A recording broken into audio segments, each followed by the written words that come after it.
एक जंगल में 3 छोटे सूअर रहते थे।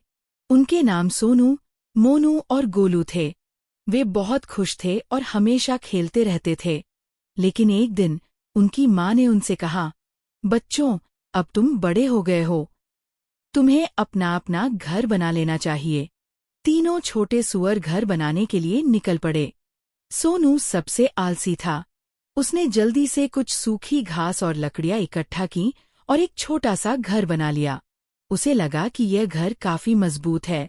मोनू थोड़ा मेहनती था। उसने कुछ लकड़ियां काटी और उनसे एक मजबूत घर बनाया।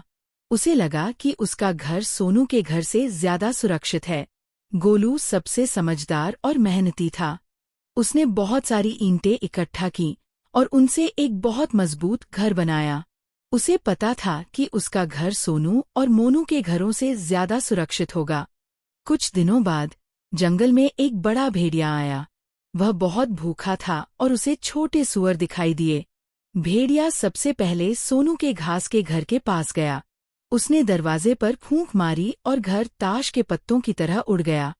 सोनू डरकर मोनू के लकड़ी के घर में भाग गया। भेड़िया मोनू के घर के पास गया और दरवाजे पर फूंक मारी। लकड़ी का घर भी थोड़ी ही देर में टूट गया। सोनू और मोनू डरकर गोलू के ईंटों के घर में भाग गए। भेड़िया गोलू के घर के पास गया। उसने दरवाजे पर कई बार फूंक मारी, लेकिन ईंटों का घर बहुत मजबूत था और वह नहीं टूटा। भेड़िया थक गया, लेकिन उसने हार नहीं मानी। उसने घर में घुसने के लिए चिमनी से उतरने की कोशिश की।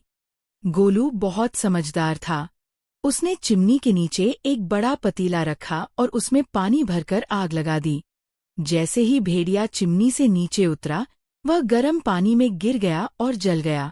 इस तरह गोलू ने अपनी समझदारी और मेहनत से अपने और अपने भाइयों की जान बचाई।